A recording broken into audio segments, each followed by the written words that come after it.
പള്ളിയിലേക്കാണ് വരുന്നത്. Hallelujah, praise the Lord. എന്നാൽ പ്രായപൂർത്തിയായപ്പോൾ എന്നെ വീട്ടിലേക്ക് കൊണ്ടുവന്ന് വീട്ടിനകത്തിരുത്തി ഖുർആൻ പ്രമാണങ്ങളെ പഠിപ്പിച്ച് പ്രൈസ് ദി ലോർഡ് വളർത്തിക്കൊണ്ട് അത് അനുഷ്ഠിച്ച് കൊണ്ടുവരുവാനിടയായി തീർന്നു. ഖുർആനിലെ പ്രമാണം അനുസരിച്ച് 7 വയസ്സ് മുതൽ ഒരു കുട്ടി പ്രമാണം അനുസരിച്ച് തുടങ്ങണം.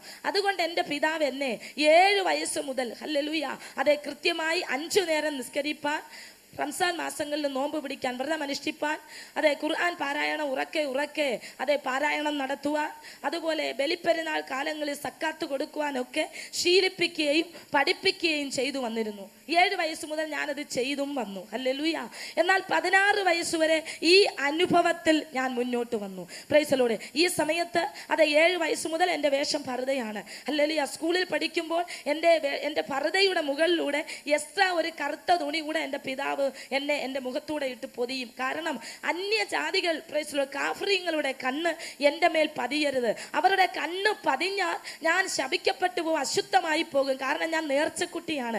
നേർച്ചക്കുട്ടിക്ക് യാതൊരു അപാകതയും ഉണ്ടാകരുത്. പുറപ്പാട് പുസ്തകത്തിൽ പഴയ നിയമങ്ങളിൽ എഴുതിയിട്ടുണ്ട്, യാഗവസ്തുവിന് ഊനമുണ്ടാകരുതെന്ന്. ഈ പ്രമാണത്തിന്റെ ഒരു പ്രൈസ് ദി ലോർഡ് ചായ്വാണ് ഖുർആനിൽ എഴുതിയിരിക്കുന്ന അല്ലേ ഖുർആൻ പ്രമാണങ്ങളെല്ലാം. പഴയ നിയമം എന്തൊക്കെ പറയുന്നുവോ അതിൽ പല കാര്യങ്ങളും ഖുർആനിലും ഉണ്ട്. Price the Lord. അതുകൊണ്ട് എൻ്റെ പിതാവ് എന്നെ ഈ നിലവാരത്തിൽ മുഖത്തൂടെ പൊതിഞ്ഞിരിക്കുന്ന തുണിയുടെ മുകളിൽ കണ്ണ് കാണാൻ വേണ്ടി മാത്രം കറുത്ത നെറ്റ് കൊണ്ട് നെയ്തിട്ടുണ്ട്. കയ്യിൽ കറുത്ത കയ്യുറ, കാലിൽ കറുത്ത സോക്സ്. ഇങ്ങനെ ഒരു കറുത്ത രൂപമായിട്ടാണ് എന്നെ സ്കൂളിലേക്ക് വിട്ടുകൊണ്ടിരുന്നത്. പുറത്തു വിടുന്നതും അങ്ങനെയാണ്. അയൽപക്കങ്ങളിൽ പോകാൻ സ്വാതന്ത്ര്യം ഉണ്ടായിരുന്നില്ല.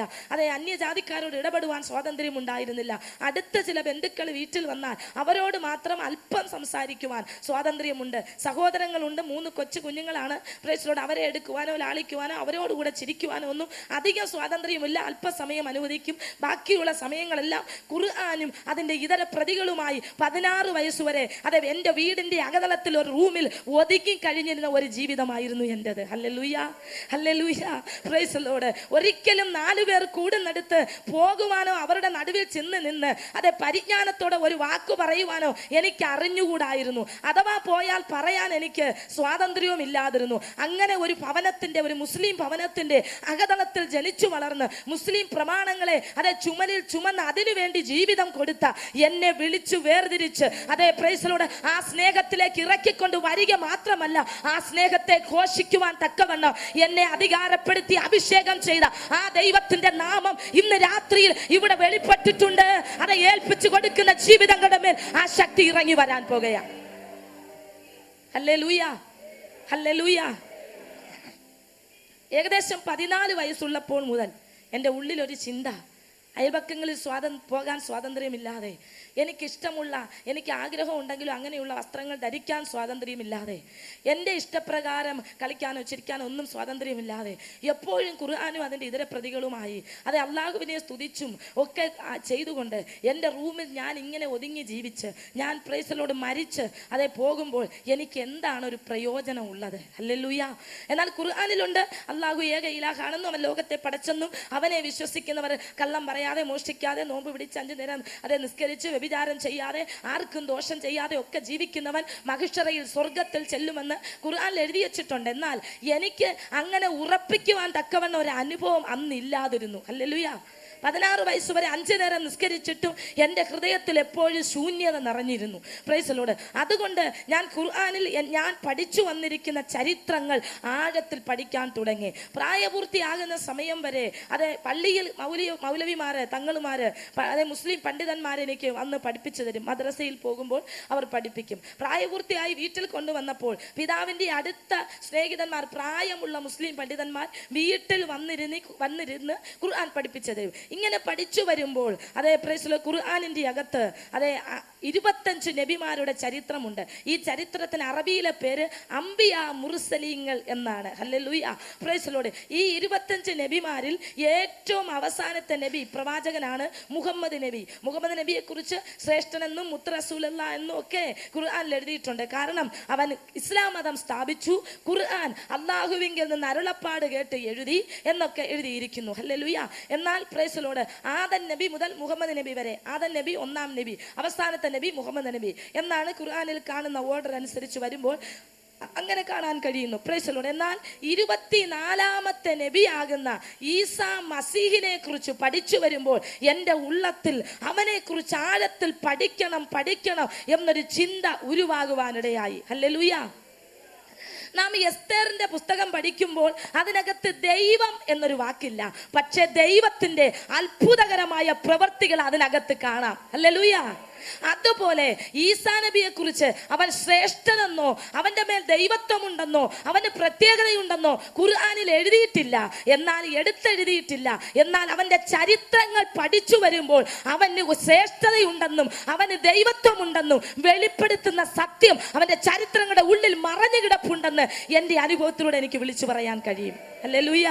ഇത് ഞാൻ ഇന്ന് രാത്രിയിൽ ഇവിടെ നിന്ന് ദൈവത്തെ സേവിക്കുന്ന ദൈവമക്കളുടെ നടുവിൽ മാത്രമല്ല അത് വിളിച്ചു പറഞ്ഞിട്ടുള്ളത് പറയുന്നത്. Price the Lord. ഹല്ലേലൂയ. എൻ്റെ ജനത്തിന്റെ നടുവിലും ഈ സത്യം വെളിപ്പെടുത്തുവാനായി എൻ്റെ ദൈവം എന്നെ വിളിച്ചു വേർതിരിച്ചതുകൊണ്ട് ഞാൻ എൻ്റെ ദൈവത്തെ മഹത്വപ്പെടുത്തുകയാണ്. Hallelujah, hallelujah, hallelujah. അവനെ കുറിച്ച് ഇങ്ങനെ എഴുതിയിരിക്കുന്നു ഖുർആനിൽ. ഓ മറിയം അല്ലെങ്കിൽ സൂറത്തുൽ മറിയം, 2 പേരുണ്ട്. ഇങ്ങനെ ഒരു സൂറത്തുണ്ട്. ഹല്ലേലൂയ.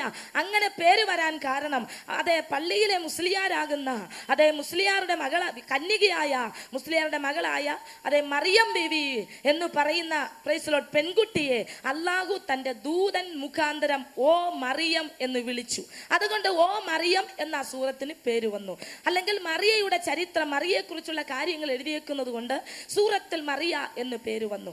ഈ സൂറത്തിലെ 19, 20, 21 ആയത്തുകൾ അഥവാ വാക്യങ്ങൾ ഓതി വരുമ്പോൾ ഇങ്ങനെ കാണാൻ കഴിയുന്നു. മറിയം ബീവിയുടെ ഉദരത്തിൽ അല്ലാഹു കൽപ്പിച്ച കലിമയാൽ, കലിമയുടെ അർത്ഥം വചനം അല്ലെങ്കിൽ വാക്കിനാൽ അത് ഈസാ മസീഹ് എന്ന നബി ഉരുവായി എന്നെഴുതിയിരിക്കുന്നു. ഹല്ലേലൂയ. അത് ഓതി തുടങ്ങുമ്പോൾ, അത് വായിച്ചു തുടങ്ങുമ്പോൾ എൻ്റെ ഉള്ളിലൊരു ചിന്ത, അയ്യോ ഈസാ നബി അല്ലാഹു പറഞ്ഞ വാക്കുകൊണ്ട് മറിയം ബീവിയുടെ ഉദരത്തിൽ ജനിച്ചു. Price the Lord. അല്ലാഹു പറഞ്ഞിരിക്കുന്ന അരുളപ്പാടുകളും വാക്കുകളും വചനങ്ങളും ഒക്കെയാണ് അതെ മുഹമ്മദ് നബി എഴുതി വച്ചിരിക്കുന്നത്. ആ വചനങ്ങൾ ഓതുമ്പോഴാണ് അല്ലാഹുവിനെ കുറിച്ച് മനസ്സിലാക്കുന്നത്. അപ്പോൾ എനിക്ക് തോന്നി ഈ ഈസാ നബി അല്ലാഹുവിന്റെ വചനമല്ലേ? ഹല്ലേലൂയ. അവൻ വെറും ഒരു പ്രവാചകനെന്ന് പിന്നെ എന്തിനാ പറഞ്ഞിരിക്കുന്നത്? പിന്നെ ഞാൻ ചിന്തിക്കാൻ തുടങ്ങി. മുത്തു റസൂലുള്ള എന്ന് പറയുന്ന അതെ പ്രൈസ് ദി ലോർഡ് അതെ മുഹമ്മദ് നബിയുടെ നബിദിനമാണ് അതെ ജനം കൊണ്ടാടുന്നത്. മുഹമ്മദ് നബിയാണ് ആദരിക്കുന്നത്. മുഹമ്മദ് നബിയാണ് ശ്രേഷ്ഠൻ എണ്ണുന്നത്. വിശ്വാസവചനമുണ്ട് ഖുർആനിൽ, ഷഹാദത്ത് കലിമ എന്നാണ് അതിന്റെ പേര്. അല്ലാഹുവിനെ ഏറ്റുപറയുന്നവൻ ഈ കലിമ ചൊല്ലണം. അല്ലാഹു ഏക ഇലാഹാണ്, അവന് കൂട്ടവകാശികളില്ല. അതെ അവൻ ആദ്യനും അന്ത്യനുമാണ്. അവനെ എൻ്റെ ദൈവമായി ഞാൻ സ്വീകരിക്കുന്നു. Price the Lord. അവന്റെ റസൂലാണ് മുഹമ്മദ് നബി എന്ന് സാക്ഷ്യം വഹിക്കുന്നു. അതെ അത്രത്തോളം ശ്രേഷ്ഠത മുഹമ്മദ് നബിക്ക് കൊടുത്തിരിക്കുന്നു. എന്നാൽ ഈ മുഹമ്മദ് നബി ആമിന ബീവിയുടെ അബ്ദുല്ലായുടെ മകനായിട്ട് ഭൂമിയിൽ പിറന്നു. ഹല്ലേലൂയ. പിറക്കുമ്പോൾ അവൻ വെറും ഒരു മനുഷ്യനായിരുന്നു. 40ാമത്തെ തിരുവയസ്സിൽ അവന് പ്രവാചകത്വം കൊടുത്തു എന്ന് ഖുർആനിൽ തന്നെ എഴുതിയിട്ടുണ്ട്. എന്നാൽ ഈസാ നബി ഒരു പുരുഷന്റെ മകനായിട്ടല്ല, ഒരു കന്യകയുടെ ഉദരത്തിൽ ഹല്ലേലൂയ അല്ലാഹു കൽപ്പിച്ച കലിമയാൽ ഉരുവായി. ഹല്ലേലൂയ. അത് ചിന്തിച്ചു വരുമ്പോൾ ഈസാ നബിയുടെ പിതാവ് ഏക ഇലാഹായ ഞാൻ സേവിക്കും